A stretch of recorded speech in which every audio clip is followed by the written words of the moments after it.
Ada lagi berita-berita khurafat.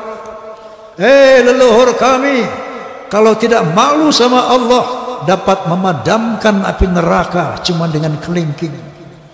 Inna lillahi wa inna ilaihi raji'un. Kalau tadi menghina Nabi, sekarang menghina Allah subhanahu wa ta'ala. Banyak cerita-cerita khurafat yang lain. Assalamualaikum warahmatullahi wabarakatuh. Bertemu kembali dengan Cak Bokel. Mudah-mudahan kawanku semuanya senantiasa dalam lindungan Tuhan Yang Maha Esa. Amin amin ya robbal alamin. Dan terima kasih yang sudah menemukan channelnya Cak Bokel. Jangan lupa like, komen, dan subscribe-nya tentunya.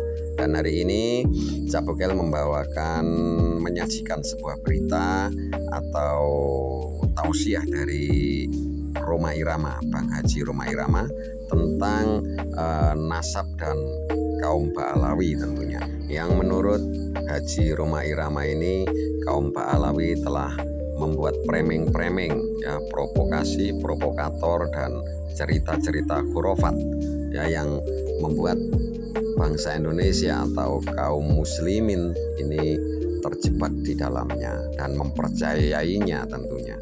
Ya, bagaimana nanti tausiah yang disampaikan oleh Haji Rhoma Irama akan kita ikuti bersama-sama. Doktrin-doktrin yang tidak bisa diterima akal sehat dan sangat merusak akidah, saya pikir. Itu leluhur kami Al-Faqih Muqaddam, Mi'raj satu malam 70 kali. Astaghfirullahalazim.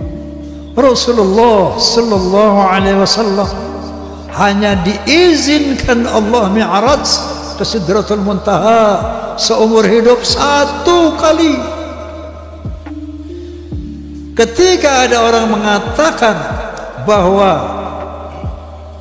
moyang kami bisa Mi'raj 1 malam 70 kali, ini telah merendahkan Rasulullah, telah menghina Rasulullah sallallahu alaihi wasallam. Ada lagi berita-berita khurafat. Leluhur kami kalau tidak malu sama Allah dapat memadamkan api neraka cuma dengan kelingking. Inna lillahi wa inna ilaihi raji'un. Kalau tadi menghina Nabi, sekarang menghina Allah subhanahu wa ta'ala. Banyak cerita-cerita khurafat yang lain. Ada seorang tukang kacang namanya Sulaiman. Ini tukang kacang sangat cinta sama habaib. Kalau habaib minta kacangnya, dikasih semuanya. Saking cintanya sama habaib. Man minta kacang, dikasih semua. Man minta kacang, dikasih semua. Satu saat si Maman mati. Begitu Maman mati, lapor ini orang kepada Habib tadi, Beb, Maman mati. Ini Maman ahli maksiat, ibadahnya berantakan. Datanglah ini Habib, ngasih surat, ditaruh di lehernya di belakang mayit itu. Man, nanti kalau munkar wa nakir tanya, jangan dijawab. Kasih aja ini surat, inti masuk surga tanpa hisab.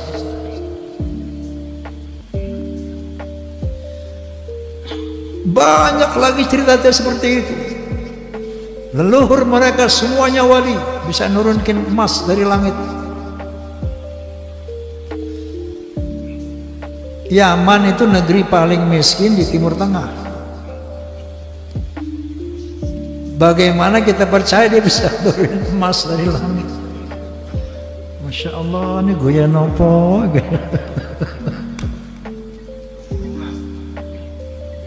Banyak khurafat-khurafat yang mengajarkan. Ya. Nah, ini membuat satu faktor menguatnya keraguan saya tentang apa iya cucu Nabi ini kayak begini. Muncullah baru tesis Kiai Haji Imaduddin Utsman Al-Bantani. muncul apa beliau, Gus Abbas Cirebon Bunten. Saya nggak mengerti ilmu nasab, tapi saya tidak bodoh-bodoh amat untuk meneliti apa yang diuraikan oleh Kiai Haji Imaduddin Utsman.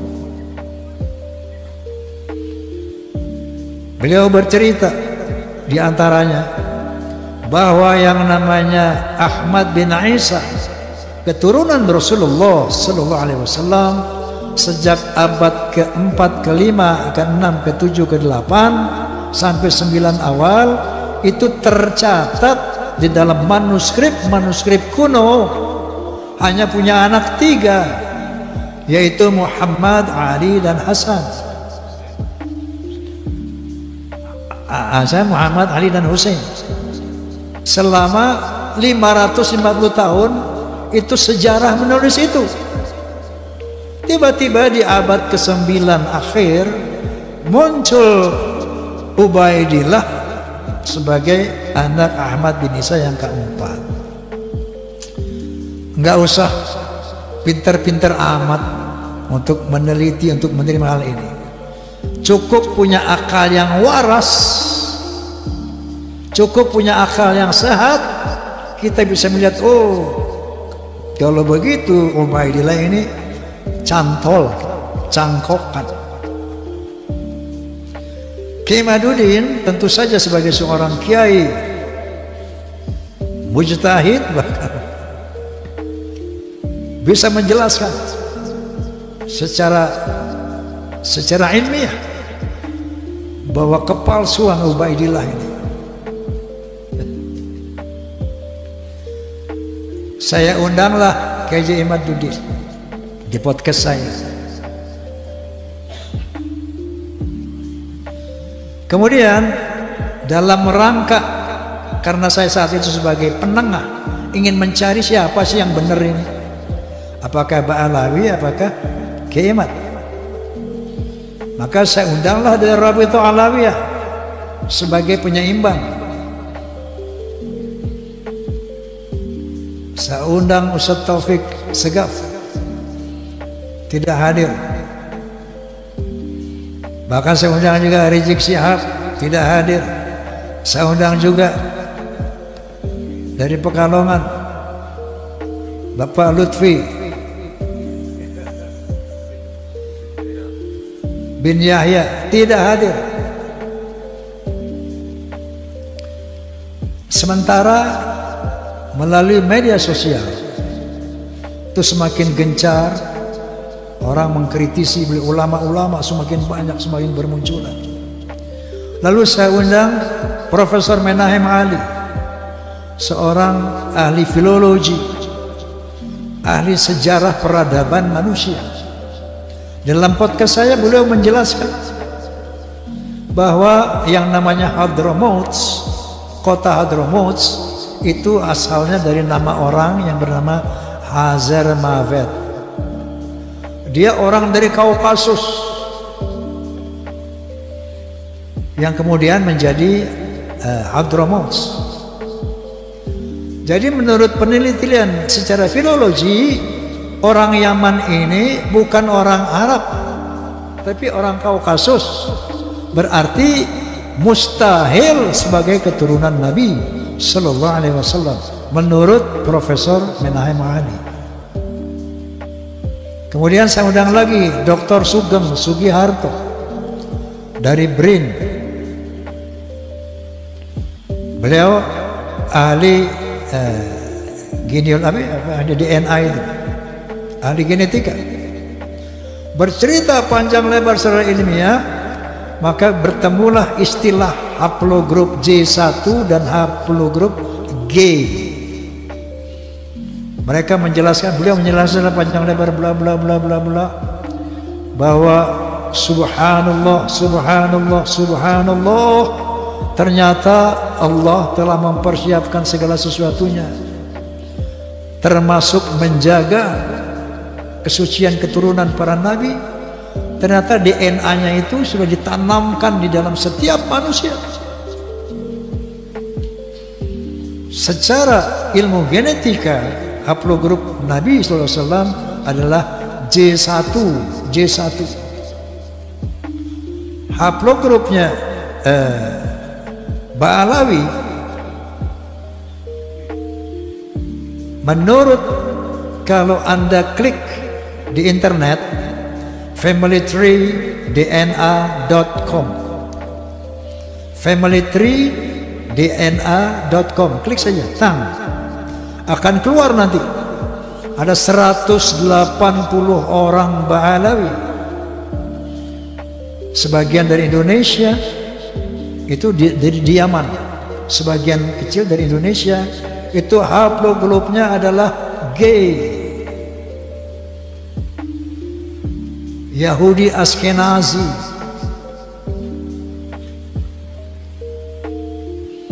Nah, dari 3 disiplin ilmu ini, menurut sejarah, menurut ilmu nasab, menurut ilmu filologi, menurut ilmu DNA, maka muncullah hakul yakin bahwa Ba'alawi bukan keturunan Nabi Sallallahu Alaihi Wasallam.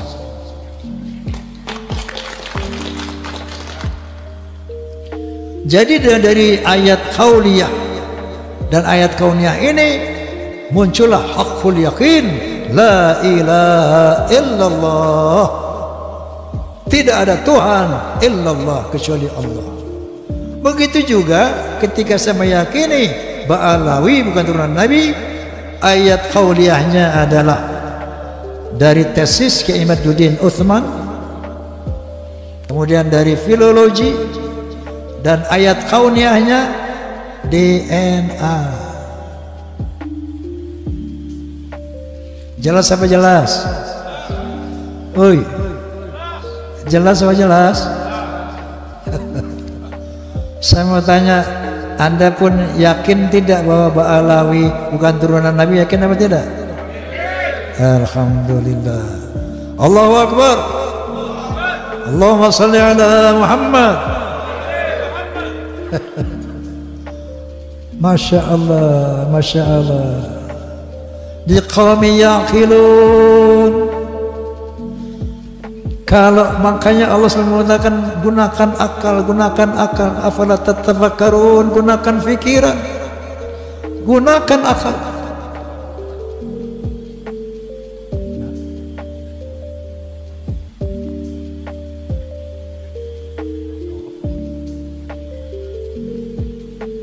Nah, jadi tambahan lagi keyakinan saya itu dengan berbagai macam arogansi dan khurafat-khurafat yang tadi saya utarakan. Lengkap sudah hakul yakin saya. Nah,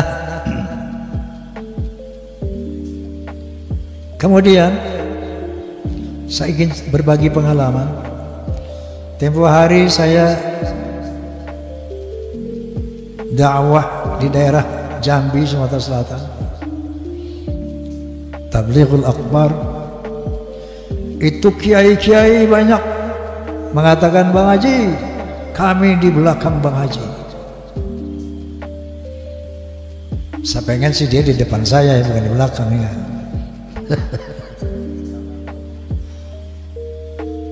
Ketika saya mengadakan pentas Soneta Group di Banjarmasin, ada satu kesempatan kita berkumpul dengan para pejabat. Salah satu pejabat daerah mengatakan, Bang Haji, saya yakin bahwa sebagian besar rakyat Indonesia sama dengan Bang Haji. Allahumma sholli ala Muhammad. Allahu Akbar. Kenapa? Karena mereka sejak ratusan tahun melihat fenomena ini. Terakhir dalam podcast saya bahwa kita bangsa Indonesia tidak boleh diam melihat fenomena ini. Kenapa? ada indikasi mereka mau menjajah Indonesia. Indikasinya jelas sekali. Ada yang bagian memalsukan kuburan. Di mana-mana dibikin kuburan-kuburan palsu. Alhamdulillah, menurut keterangan beliau juga sudah banyak yang dibongkar. Ada kuburan-kuburan keramat seperti di Madura, kita lihat di YouTube. Sudah lama sebagai nama orang itu, tiba-tiba ditambah namanya menjadi ada Ba'alawinya gitu, Asegaf. Yang paling trending yaitu KRT Sumo di Ningrat di Semarang, diganti namanya dengan Habib Hasan bin Toha bin Yahya. Kuburan-kuburan palsu, Masya Allah, seluruh Jawa, di Kalimantan banyak sekali ternyata. Ini ternyata strategi pertama untuk memberikan kesan kepada bangsa Indonesia bahwa itu lihat para habaib lah yang datang ke sini dan menjadikan orang-orang Islam ini, menjadikan orang yang menjadi Islam.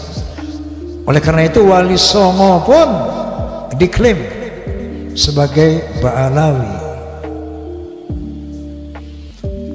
Strategi pertama. Yang kedua, berita-berita khurafat, dongeng-dongeng khurafat. Untuk apa? Untuk menaklukkan hati umat Islam yang tidak berpikir.